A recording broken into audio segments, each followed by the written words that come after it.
Hi beauties, welcome back to my channel. For those of you that are new to my channel, my name is Dana Waldy, esthetician and makeup artist.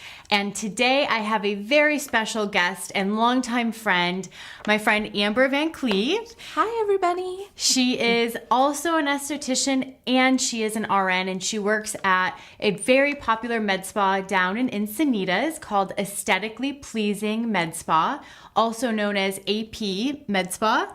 And I will put the link below in the description. But today we're gonna break down very popular medi-services that you hear about that are trending on social media. So I wanted to do a sit down with Amber and ask her about specifically lasers in today's episode. So I did have a few questions from some viewers and I did some polls on Instagram, and I wanted to first talk about with Amber the difference between ablative lasers and non-ablative lasers. That's a great question. So ablative basically means we're taking off the top layer of the skin. Non-ablative is going to be more of a heating up the internal layers of the skin. The main reason is we want to produce more collagen and other different specific actions of lasers as well. And so to me, when I hear ablative, that sounds a little bit more invasive and more downtime is involved. Absolutely. Yeah. So if you are going for an ablative laser, at my spa, at my medical spa, we do mixto fractionated CO2. You are looking at more extensive downtime. For about 7 to 10 days, you are not very presentable to the public. Okay. You're crusty, you're have some scabs going on, you're doing vinegar soaks, it's a little uncomfortable. And for that one, I say to expect to have about a month of downtime.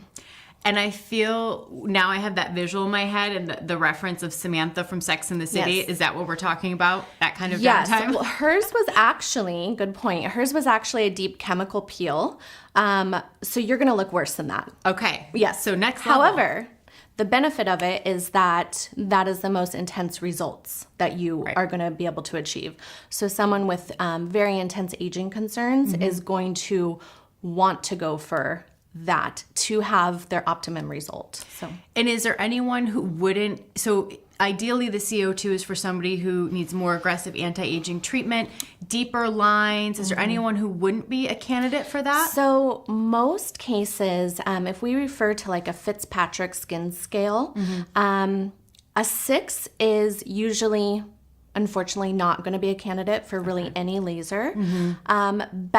My most comfortable skin type to do lasers on is like a Fitz 1 to 3. And so I'm stopping you right there. For those that don't know what Fitz means, so what does that mean exactly? So that's a classification of different skin types and shades. So a more common reference would be, oh, someone has a pale skin type. Do they freckle? Do they burn easy? Do they tan easy?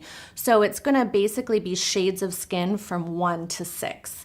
Okay. So a darker skin type is going to be like a 4 and above, with the darkest skin type being with a 6. more pigment in their skin. Exactly. Okay. Yes. So they wouldn't be the candidate. They wouldn't. And so anyone above a 3, like a 4 or a 5, with the right amount of prep and sometimes with pre-retinols, pre-skin peels, no sun exposure, and a lighter setting, they can sometimes still be a candidate, but we really have to kind of work with prepping that skin. And evaluate them and Absolutely. have them on a program. Yes. Okay, so we know that CO2 is that ablative treatment, ideal for the lighter skin types, focused for anti-aging.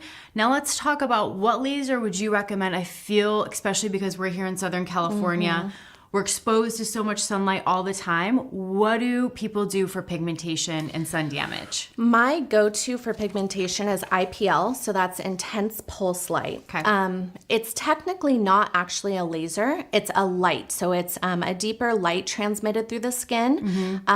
It is really effective with brown spots, so sun damage, hyperpigmentation, also capillaries. So the intense pulse light can actually target either the blood component in like a capillary, redness, broken capillaries, or the melanin component in brown spots and sun damage.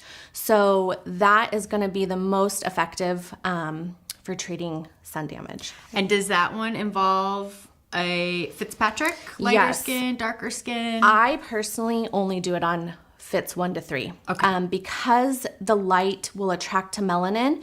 on a darker skin shade with more pigment in their skin, it could actually cause a melanin, pull out too much melanin, right? And have an opposite effect. So I personally like to only do it on a FITS 1 to 3. Okay. And they have to have no sun exposure for at least 2 weeks, not a visible tan, no sunless tanner. So it can be very effective, but it's a little bit more specific. And you specifically, I do want to talk about this because you recently did IPL. I did. This kind of leads me to my next question. You did it on your chest area, and I saw some amazing before and after photos. Yes. So let's talk about that. That's something you'd recommend for pigment, Absolutely. wrinkles. So a lot of times people think of treating their face, which is wonderful. We definitely want to, improve signs of aging and sun damage on our face. But our neck and our décolleté and even our hands are huge areas that are such good results with things like IPL. So I did do my décolleté, the owner of the spa, the nurse practitioner, her name's Stacy, she did the treatment on me, and I chose to do it in November.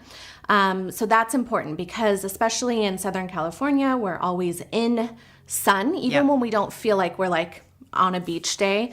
You want to make sure that it's going to be a time where you can really be hidden from the sun. Right. So you don't cause more damage to the skin while you're healing, and then also protect that investment. So you don't want to bring all of that pigmentation back. So I had great results. I've shared my before and afters with Dana. When she posts it, it will be the first one is the before, and then it was 4 weeks later, my after photo. And which we'll insert in the video today, those before and afters, because they are incredible results. Yes, I highly recommend it. So I kind of want, actually, let's rewind a second. So IPL, does that fall under the ablative category? Non-ablative. Non-ablative. Yes. Okay. So the only ablative laser that I do is the mixto fractionated CO2. Okay. All of the others fall under the non-ablative. So downtime is like a couple of days? So about 5 to 7 days. Any darkened areas are going to actually draw up probably about 5 shades darker. Okay. And then about day 5 to 7, they'll start to flake away. Okay. You don't want to do any picking to, not have any chance of scarring. Right.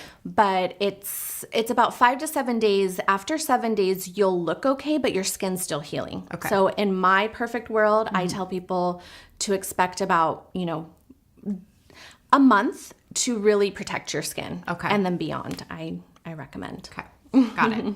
Now, my next question is because I have a friend who she's always asking me what she can do for pigmentation, melasma. She recently had a baby, so she got that pregnancy mask, but she is a higher FITS scale. So what treatment would you recommend for her? I know it's so hard to treat melasma and deeper pigmentation. It is. What's your So thought on we that? actually have another laser called Clear and Brilliant. The company is Solta. Okay. And so some people they also make Thermage. That's another one we can talk about, a skin tightening procedure.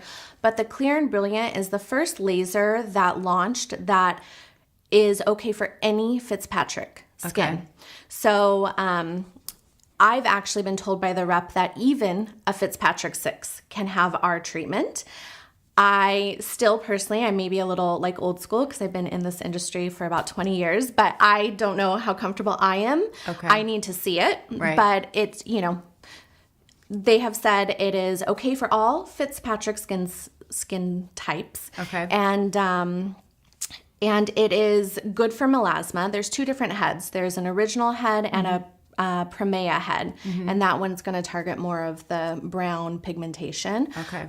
So that would be a good option, and it has minimal downtime. The Clear and Brilliant Yes. recommendation. Yeah. Okay, so lastly, I feel like we can't forget about those sensitive skin types. Yes. So, somebody who's more dry, really sensitive, maybe they have rosacea, but they still have pigmentation. What type of treatment would you recommend for them? So if it's a laser recommendation, we have a Genesis laser, which is targeted for treating redness. It's known as a quick lunchtime laser treatment to give reduced redness, give a glow in the skin, and really truly no downtime. You may be a little warm for a couple hours after, but it's going to be the most gentle laser. And it really does help to target redness. For some skin types, IPL can be great for redness, but a very sensitive skin type, we might want to start them with a Genesis. Okay, good to know. And you did, I shouldn't say lastly, because I do want to talk about the Thermage. That is becoming very popular. I'm seeing it a lot in the medi-spas. I actually watched a video on the Thermage. Now, who is that one for? So that is going to be for tightening. It's actually a radio frequency type of laser. So what it's doing is it's kind of heating up the deeper layers of the skin to get a response of collagen, elastin, all of the fibers tightening up.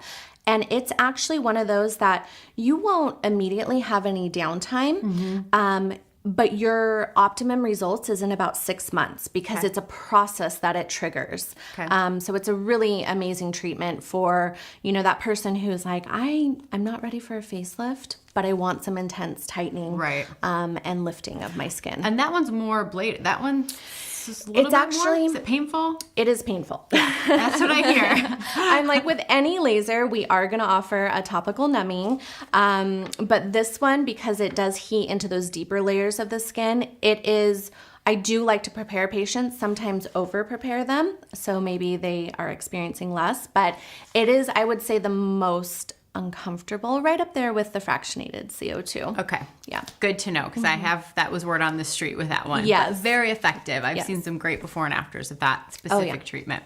Absolutely. We have every patient that we've done it on, when we take photos at 2 months, 4 months, and 6 months, the results are amazing. For many patients, it actually prevents them from needing a facelift at that time in their life. Wow. So, and we get the question often, how often do I need to do this? It's actually a long-term treatment. Okay. You just naturally are going to continue aging. So I find most patients are ready to repeat it in anywhere from like 2 to 5 years. Okay. So it's amazing. The pain is worth it. Good to know. Okay. Well, is there anything that you feel like we missed in regards to lasers and specific skin types? That's the bulk of what I do, unless we get into like the world of laser hair removal, but that's, you know, that's a different topic. But of what I offer at my medical spa, those are the complete list. So Well, good. Well, good. Well, thank you so much, Amber. And for those of you watching, again, I'll put the link below to Amber's med spa that she works at in Encinitas, aesthetically pleasing. And of course, if you like this video, please make sure to like and subscribe. And if you have any burning beauty questions, please make sure to drop a comment below, and I'll see you next time.